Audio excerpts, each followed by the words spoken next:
Hello YouTube, my name is CanGov, and it's the Halloween season. Creepy games and horror games are a year-round lifestyle for some, but I'm not one of those people because I am weak. However, I have 10 Halloween game recommendations for you today. I want to focus on some lesser-known games for these recommendations, but an honorable mention to Dead by Daylight, Demonologist, Lethal Company, and Phasmophobia. This video is a little different than my normal game recommendation videos because these are not all Steam games. Some are from itch.io, which is an indie game lover's dream. If you are not already using that website, you need to. Now, in no particular order, let's see the list. First up is a solo game perfect for people who are new to horror games. La Via de la Muerta is a short looping horror game. It gives very clear directions on what you need to do to progress and keeps a reasonable amount of time between jump scares. You play as someone exploring a house trying to find out what happened to its occupants who went missing. Second is one I've been slowly but surely playing on stream called Run. It's a totally normal gardening sim with fantastic use of liminal spaces, but your garden tools are not where they should be. Where could they have been left?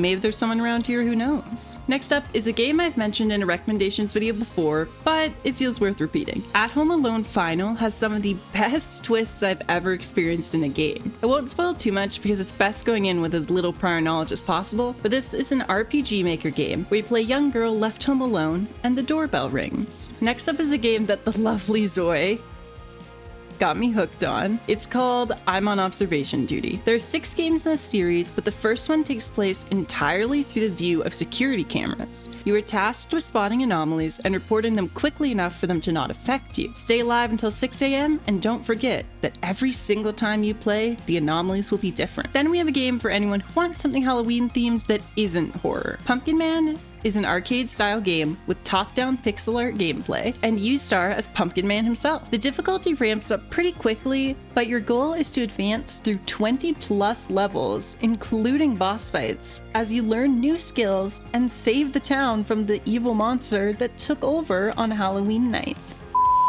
If you love horror games so much you want to watch other people play them, or if you're so scared of horror games you want to watch other people play them, I'm currently doing CanGiv's Creeptober over on Twitch. I'm streaming 6 days a week with a bunch of free and paid incentives for everyone who's following and watching. We've played a few of the games that are in this video, and we have many more to come.